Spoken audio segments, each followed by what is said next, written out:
Hello বন্ধুরা, আমি চলে এসেছি আজকে একটা নতুন রেসিপি নিয়ে। জয়নগরের পাটালি দেখো, দেখতে কত সুন্দর হয়েছে, তেমনি খেতেও খুব সুন্দর।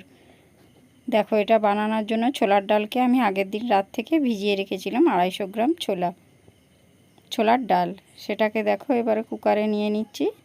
কুকারে সামান্য 1 কাপ মতো জল দিয়ে দিলাম, দিয়ে 5 মিনিট মতো কুকারে একটা সিটি মেরে নেব। 1 চামচ মতো পরিমাণ মতো লবণ দিয়ে দিলাম। এবার গ্যাসে বসিয়ে 5 মিনিটের মধ্যে একটা সিটি দিয়ে দেব। বেশি সিদ্ধ করা চলবে না। দেখো, ডালটা যেন একটু গোটা গোটা থাকে, দানা দানা থাকে, তাহলে এটা শিলে বাটতে খুব সুবিধা হবে। এটা মিক্সিতে বাটলে হবে না, এটা শিল নোড়াতেই বাটতে হবে। দেখো আমি যেভাবে বাটছি এরকম শুকনো শুকনো করেই বাটতে হবে, কোনো জল অ্যাড করা চলবে না, তাহলে জিনিসটা ভালো হবে না, নরম হয়ে যাবে।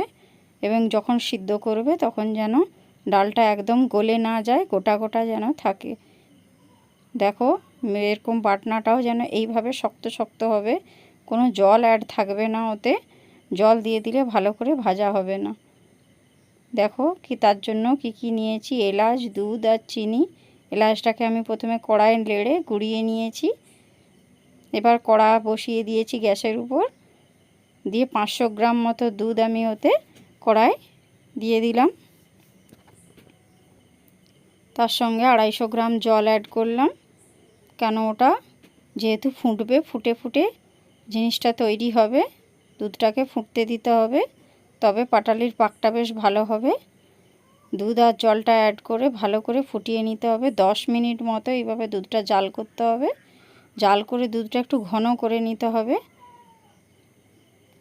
এইভাবে 10 মিনিট তোমরা ফুটিয়ে নেবে। দেখো আমি যেভাবে ফুটিয়ে নিচ্ছি, তাহলে দুধটা একটু ঘন হয়ে আসবে।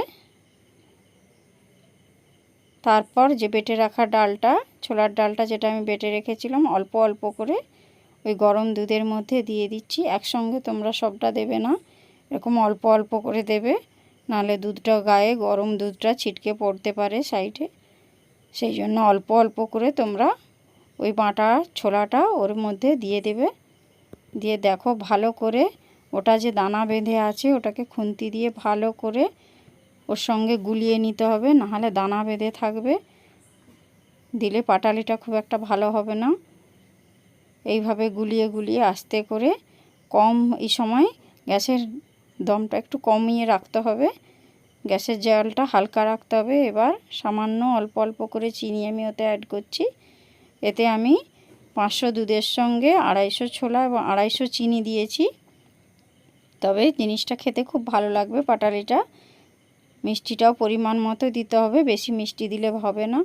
এবার দেখো চিনিটা ভালো করে গুলিয়ে নিচ্ছি, এবং কিছু কিছু দেখো বাটা এখনও গোটা থেকে গেছে, সেইগুলোকে আমি খুন্তিয়ে করে করে ভালো করে ভেঙে নিচ্ছি এবং দুধের সঙ্গে ভালো করে মিশিয়ে নিচ্ছি।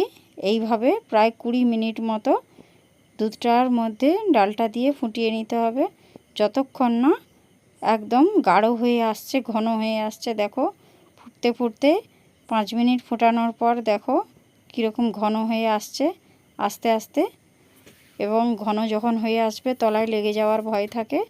এইভাবে অনবরত নাড়তে হবে। দেখো ডালটা কত ঘন হয়ে আসছে। এইভাবেই পাকটা তোমাদেরকে করতে হবে। পাটালির পাকটা না ভালো হলে পাটালি মোটেও ভালো করে হবে না।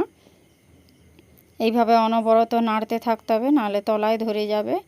নাড়তে নাড়তে দেখো কীরকম পাকটা হয়ে আসছে। খুন্তিয়ে করে দেখো, তোমাদেরকে আমি তুলে তুলে দেখাচ্ছি। পাকটা এইভাবে ঘন করতে হবে, দিলে খেতেও খুব ভালো লাগবে। পাকটা যত ভালো হবে তত পাটালিটা সুন্দর হবে। এইভাবে ক্রমশ নাড়তে থাকতে হবে 20 মিনিট মতো এইভাবে পাক করে নিতে হবে, যতক্ষণ না পাটালিটা সম্পূর্ণভাবে রেডি হচ্ছে। এইভাবে এরকম করে পাক করে নিতে হবে, না হলে তলায় ধরে যাবে। অনবরত নাড়তে থাকতে হবে, না হলে তলায় লেগে যাওয়ার চান্স থাকে। দেখো আমি দেখাচ্ছি। এবার গুঁড়িয়ে করে রাখা যে এলাচগুলো ছিল সেটা আমি অ্যাড করলাম, এতে সুবাসটা বেশ সুন্দর হয়, খেতেও ভালো লাগবে। এলাচের দানাটা যাতে না দানা বেঁধে থাকে সেজন্য ভালো করে ওটার সঙ্গে মিশিয়ে নিচ্ছি। তোমরাও এইভাবে মিশিয়ে নেবে এবং ক্রমশ নাড়তে থাকবে। যত ফেটাতে থাকবে তত এর পাকটা ভালোভাবে হবে। এইভাবে তোমরাও ফেটিয়ে নেবে। কোনো যদি কাঠের হাতা থাকে তাহলে ভালো হয়। আমি এখানে খুন্তি দিয়েই ভালো করে ফেটিয়ে নিয়েছি এবং ধারের যেগুলো লেগে যাচ্ছে সেগুলো ভালো করে ওর সঙ্গে মিশিয়ে নিচ্ছি, নালে লেগে যাবে। দেখো মিশ্রণটা আমাদের একদম রেডি। এবার আমি আস্তে আস্তে করে ওটা প্লেটের মধ্যে ঢেলে নিচ্ছি। ওটা এবার 5 মিনিট মতো ঠান্ডা করতে দিতে হবে। পাটালিটা আমাদের রেডি হয়ে আসছে। ঠান্ডা করার সময় প্লেটে ঢেলে নিয়ে এরকম সমান করে দিতে হবে। খুন্তি দিয়ে ভালো করে এভাবে সমান না করলে দেখতে ভালো লাগবে না। এইভাবে সমান করে দিয়ে 5 মিনিট পর ঠান্ডা হয়ে যাওয়ার পর ছুরি দিয়ে এভাবে পিস পিস করে কেটে নেবে। তোমরা চাইলে চৌকো চৌকোও কাটতে পারো এবং বরফির মতোও কাটতে পারো। তোমাদের যেটা পছন্দ তোমরা সেভাবে কাটবে।